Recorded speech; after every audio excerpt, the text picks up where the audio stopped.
Hello বন্ধুরা, কেমন আছো তোমরা সবাই? Welcome to nursing education. চলো তাহলে আজকে আমরা পড়ব নিউ বর্ন জন্ডিস। ঠিক আছে, newborn jaundice. Newborn জন্ডিসটা কি? Newborn jaundice is a yellow discoloration of a newborn skin and eyes due to elevated bilirubin levels in the blood. কি না, নিউবর্ন জন্ডিসটা কি না, এক্ষেত্রে হচ্ছে আমার বিলিরুবিন লেভেলটা হাই হয়ে যাচ্ছে ব্লাডের মধ্যে। It usually appears between 2nd and 5th day after birth and resolves within 1 to 2 weeks. এটা 2nd and 5th day থেকে স্টার্ট হলো এবং হচ্ছে আমার 1 থেকে 2 সপ্তাহের মধ্যে রিজলভ হয়ে গেল। সেক্ষেত্রে এটাকে আমরা কি বলি? এটাকে আমরা বলি ফিজিওলজিক্যাল জন্ডিস, তাই তো? এটাকে আমরা কি বলবো তখন? সেক্ষেত্রে আমরা বলবো এটা ফিজিওলজিক্যাল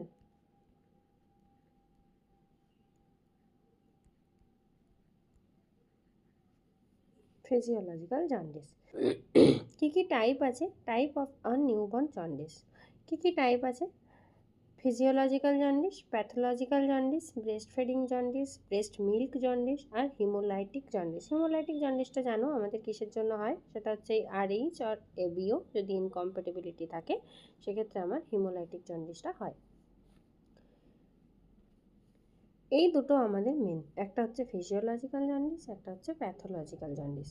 ফিজিওলজিক্যাল জন্ডিস কি? এই দুটো পয়েন্ট ভীষণ ইম্পর্ট্যান্ট, এই স্লাইডটাই ভীষণ ইম্পর্ট্যান্ট, আর এই স্লাইডটা থেকেই আমাদের মেন পরীক্ষায় কোশ্চেন আসে, এইটা একটু পড়ে নেবে। ফিজিওলজিক্যাল আর প্যাথোলজিক্যাল, ঠিক আছে?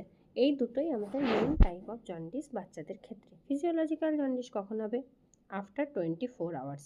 সবসময় মনে রাখবে এই ফিজিওলজিক্যাল জন্ডিস কখনো 24 ঘন্টার মধ্যে হবে না, সব সময় হবে এটা কখন? After 24 hours. এটা হচ্ছে এটার মেন পয়েন্ট, আফটার 24 আওয়ার্স। আর pathological jaundice mainly less than 24 আওয়ার্সে এটা আমাদের দেখতে পাওয়া যায় সব সময়। এটা হচ্ছে এদের মেন ডিফারেন্স, ঠিক আছে?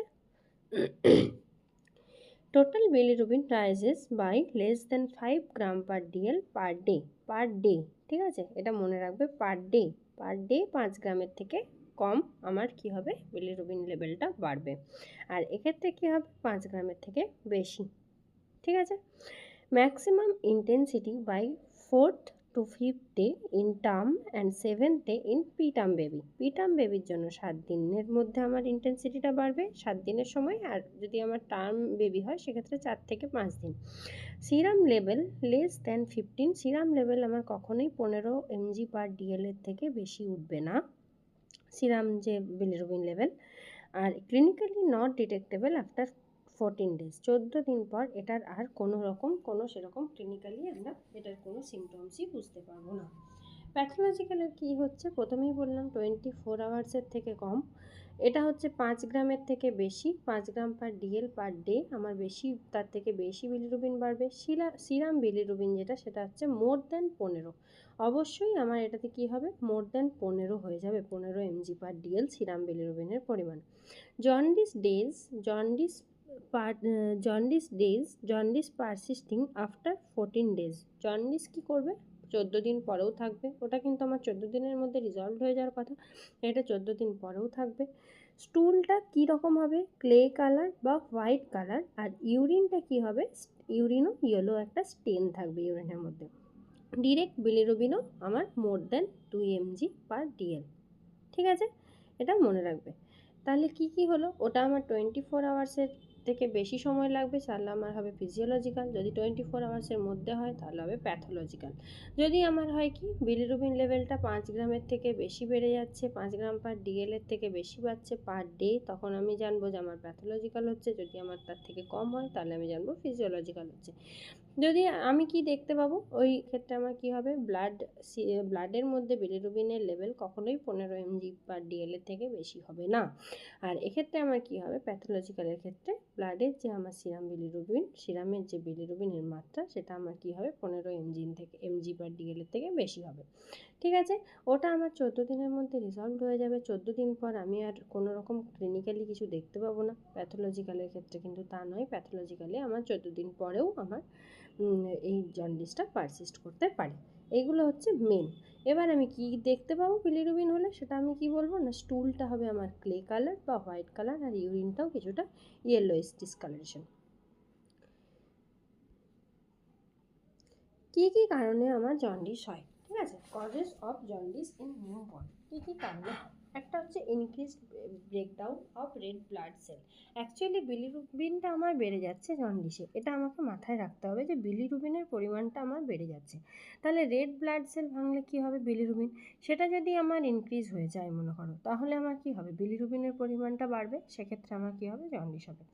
লিভার ফাংশনটা আমার ইম্যাচিওর, সেক্ষেত্রে কী হবে না, আমার যে রিডিউস কনজুগেশন অফ বিলিরুবিন, বিলিরুবিনটা তো আমাদের কনজুগেট হয়ে যায়, তারপর সেটা আমাদের এক্সক্রিট হয়ে যায় না বডি থেকে। এবার যদি সেটা এক্সক্রিশনটা বন্ধ হয়ে যায়, যদি বিলিরুবিনের কনজুগেশনটাই না হয়, আনকনজুগেটেড বিলিরুবিনের পরিমাণটা বেড়ে যায়, সেক্ষেত্রে আমার কী হবে, জন্ডিস হবে। কোনো ইনফেকশন হয়েছে সেপসিস থেকে। ব্লাড গ্রুপ ইনকম্প্যাটিবিলিটি, এটা আমরা সবাই জানি, RH ইনকম্প্যাটিবিলিটি আর ABO ইনকম্প্যাটিবিলিটি, যার জন্য আমার কী হয়, জন্ডিস হয়। এটা হচ্ছে প্যাথোলজিক্যাল। আর প্রিম্যাচুরিটির ক্ষেত্রেও কিন্তু এটা হয়। এবার হচ্ছে ওই পার্থক্যটা যেটা আমি বলছিলাম, এটা ভীষণ ইম্পর্টেন্ট, ঠিক আছে, এই এই টপিকটাই খুব ইম্পর্টেন্ট, এটা থেকে প্রত্যেকটা এক্সামে কিন্তু কোশ্চেন আসে। এটা কি বলছে দেখো, ফিজিওলজিক্যাল জন্ডিস, প্যাথোলজিক্যাল জন্ডিস। আমার ফিজিওলজিক্যাল কখন হবে, যদি আমার টার্ম নিওনেট হয় সেকেন্ড বা থার্ড ডে, মেনলি আমার ফিজিওলজিক্যাল জন্ডিস হবে। প্যাথোলজিক্যাল জন্ডিস যখন খুশি হতে পারে, লেস দেন 24 আওয়ার্স কিন্তু এটা main. Level of serum bilirubin, এটাতে কি হবে, মোটামুটি কমের দিকে থাকে, এটাতে অনেকটা বেশি বেড়ে যায়। এটাতে কি হয়, বিলিরুবিনের টাইপ আনকনজুগেটেড মেনলি হয়, কনজুগেশন হতে পারছে না বিলিরুবিনের বিলিরুবিনটা, তার জন্য আমার আনকনজুগেটেড বিলিরুবিন হচ্ছে, তার জন্য মেনলি ফিজিওলজিক্যাল হচ্ছে। কিন্তু এক্ষেত্রে হচ্ছে যে কোনো রকমের হতে পারে, কারণ এক্ষেত্রে কিছু একটা প্যাথোলজিক্যাল মানে কি, কোনো একটা কজ আছে না, আমার কোনো একটা কারণ ঘটছে, তার জন্য আমার বিলিরুবিনটা বেড়ে যাচ্ছে। রেট অফ ইনক্রিজ এটাতে ভীষণই কম, স্লোলি ইনক্রিজ করে, এটাতে তাড়াতাড়ি হয়। ডিউরেশন শর্টার, এটাতে অনেক বেশি থাকে, লঙ্গার, এটা 7 থেকে 10 দিন আমি বললাম টার্মের জন্য, 14 দিন হচ্ছে পিটাম। 14 দিন পর আমি আর কোনো ক্লিনিক্যাল কিছু সাইন দেখতে পাবো না, কিন্তু আমার এটার ক্ষেত্রে এটা 14 দিনের থেকেও বেশি পারসিস্ট করতে পারে। ফিজিক্যাল এক্সামিনেশন বা ল্যাব ফাইন্ডিংস যদি আমরা দেখবো এক্ষেত্রে আমার নর্মাল হেলদি ইনফ্যান্ট থাকবে, আর এক্ষেত্রে কিন্তু ইনফ্যান্ট অ্যাবনর্মাল থাকবে, ইনফ্যান্ট হেলদি থাকবে না, আনহেলদি থাকবে, ইনফ্যান্টের কোনো একটা প্যাথোলজিক্যাল প্রবলেম থাকবে। সাইন অ্যান্ড সিমটমস, কী কী সিমটমস আমরা দেখব, yellow discolouration of skin and sclera. আমরা মেইনলি জন্ডিস কোথায় চেক করি, স্ক্লেরার মধ্যে, তাই তো, স্ক্লেরা আমার হলুদ হয়ে যাবে। বেবি কী হবে, lethargic, poor feeding, high pitched cry, dark urine and pale stool. এটা আগেই বললাম, এটা কখন দেখবো আমরা, কখন দেখব, প্যাথোলজিক্যাল কেসেসে। সেটা কি একটু আগে বললাম না, ক্লে কালার স্টুল বা হোয়াইট কালার স্টুল, ইউরিনের স্টেনিং হয়ে যাবে একটা ইয়েলো কালারের, এটা। ডায়াগনোসিস, প্রথমেই আমি কি বলবো, ভিজুয়াল অ্যাসেসমেন্ট, যেটা হচ্ছে আমার ক্র্যামার্স রুল কিন্তু ভীষণ ইম্পর্টেন্ট, ঠিক আছে, ক্র্যামার্স রুল ভীষণ ইম্পর্টেন্ট। ক্র্যামার্স রুলে আমরা কি করব, একটা ডায়াগনোসিস করব। ক্র্যামার্স রুল কোথায় করা হয়, যেখানে আমার মেনলি আমি কোথায় করব, এক তো আমার প্রথম ফিজিক্যাল এক্সামিনেশন যখন আমি বাচ্চার করব, তখন আমি ক্র্যামার্স রুল দিয়ে করতে পারি, বাচ্চার কীরকম ক্লিনিক্যালি কতটা সিভিয়ারিটি হয়েছে কি হয়নি সেটা দেখার জন্য। এছাড়া যদি তুমি দেখো যে কী কারণে আমার কি এছাড়াও তুমি যদি দেখো যে আমি আর কোথায় ক্র্যামার্স রুল দেখবো, ধরো কোনো একটা এমন একটা এরিয়া যেখানে আমি খুব সহজে বাচ্চার ল্যাব ফাইন্ডিংস করতে পারবো না, সেক্ষেত্রে কিন্তু ক্র্যামার্স রুল হচ্ছে আমার মেন, যেখানে আমি ইনভেস্টিগেট করব। সিরাম বিলিরুবিন লেভেল, এটা আমার দেখতে হবে টোটাল আর ডিরেক্ট কত আছে সিরাম বিলিরুবিন লেভেলটা। Blood group and Coombs test, এটা আমরা কেন করব, ব্লাড গ্রুপ আর কুমস টেস্ট, এটা যদি আমার হয় RH ইনকম্প্যাটিবিলিটি একটা, আর একটা হচ্ছে ABO ইনকম্প্যাটিবিলিটি, এই দুটো যদি ঘটে তাহলে আমি করে দেবো। লিভার ফাংশন টেস্ট, লিভারটা আমার কেমনভাবে ফাংশন করছে এটাও আমাকে জানতে হবে, এইভাবে আমি ডায়াগনোসিসটা করতে পারি। এবার হচ্ছে ক্র্যামার্স রুলটা কি, ক্র্যামার্স রুল হচ্ছে আমরা ক্লিনিক্যালি ডায়াগনোস করব বা ক্লিনিক্যালি আমরা চেক করব যে কতটা সিভিয়ারিটি হয়েছে আমার জন্ডিসটা, নিউবর্ন জন্ডিসের। সেটার জন্য আমরা কি করি দেখো, সেটার জন্য হচ্ছে আমরা জোনটাকে ভাগ করি 5টা ভাগে, আমাদের একটা বেবির বডি সেটাকে আমরা ভাগ করব 5টা ভাগে, ঠিক আছে। দেখো 1 2 3 4 5 করে লেখা আছে, 5টা কোথায় দেখো, 5 তোমরা দেখবে হাতে বা পায়ে সব জায়গায় 5 আছে। সেটা কেন না হচ্ছে পাম এবং শোল হচ্ছে আমার 5। ঠিক আছে, এটা মনে রাখবে। যদি আমি দেখি যে আমার পাম এবং শোলে আমার ইয়ে হচ্ছে আসছে, তখন আমি জানবো এটা কিন্তু সিভিয়ারিটিটা অনেক বেশি, এটা কিন্তু কোশ্চেনে আসে। তখন আমি বলবো আমার 15 mg/dl আমার অলরেডি সিরাম বিলিরুবিন হবে। এবার প্রত্যেকটা জোন দেখো, যদি দেখি শুধু মুখটা হলুদ হলুদ লাগছে, ঠিক আছে, শুধু মুখটা একটু হলুদ হলুদ লাগছে, তখন আমি দেখবো যে আমার তার মানে বডির মধ্যে হচ্ছে 4 থেকে 6। এটা হচ্ছে আমার জোন 1, তার মানে বডির মধ্যে হচ্ছে আমার 4 থেকে 6 আমার সিরাম বিলিরুবিন হবে। সেকেন্ড হচ্ছে কি আপার ট্রাঙ্ক, চেস্টের মধ্যে। আপার ট্রাঙ্ক চেস্টের মধ্যে যদি আমি দেখবো একটু হলুদ হলুদ ইয়েলোইশ ভাব লাগছে, আমি তখন এটাকে বলবো জোন 2, যেটা হবে আমার 6 থেকে 8। আমার সিরাম বিলিরুবিন হবে 6 থেকে 8। এবার হচ্ছে জোন 3। জোন 3 কোথায় না আমার লোয়ার ট্রাঙ্ক, লোয়ার যে ট্রাঙ্কটা সেটা আমি বলবো মানে আমার থাই বা হচ্ছে লোয়ার অ্যাবডোমেন এইসব এরিয়াতে যখন আমার হবে, তখন আমি বলবো জোন 3। জোন 3তে আমি কত জানবো, তার মানে আমার সিরাম বিলিরুবিন 8 থেকে 12। ঠিক আছে, জোন 3। জোন 4 মানে কি আমার হাতের মধ্যে হয়েছে আর্মস এবং লোয়ার লেগস, আমার হাঁটু থেকে পায়ের মধ্যে কোথাও হলুদ হলুদ লাগছে বা হচ্ছে আমার হাতগুলো হলুদ হলুদ লাগছে, আমি বুঝতে পারছি তখন আমার কত হবে না 12 থেকে 14, যেটা হচ্ছে আমার জোন 4। ঠিক আছে, আর জোন 5 হচ্ছে আমার পাম অ্যান্ড সোল, এটা হচ্ছে সবচেয়ে লাস্টে হয় এবং এটা হচ্ছে আমাকে তখন জানতে হবে তার মানে আমার 15 mg বা তার থেকে বেশি এটা এক্সিড করেছে, তার থেকে বেশি হয়ে গেছে, 15 mg থেকে এক্সিড করে গেছে, তখন আমাকে জানতে হবে আমার এটা হয়ে গেল জোন 5। ঠিক আছে, এই স্লাইডটাও কিন্তু ভীষণ ইম্পর্টেন্ট। ঠিক আছে, এই স্লাইডটা কিন্তু সবাই ভীষণ ভালোভাবে পড়বে, ভীষণ ভালোভাবে মুখস্থ করে নেবে, এই স্লাইডটাও ভীষণ ইম্পর্টেন্ট। ম্যানেজমেন্ট, আমরা কিভাবে জন্ডিস ম্যানেজমেন্ট করব? একটা হচ্ছে ব্রেস্ট ফিডিং। আমরা ব্রেস্ট ফিডিং কেন করি না, যাতে আমার বিলিরুবিন এক্সক্রিশনটা খুব ভালো রকমভাবে হয়।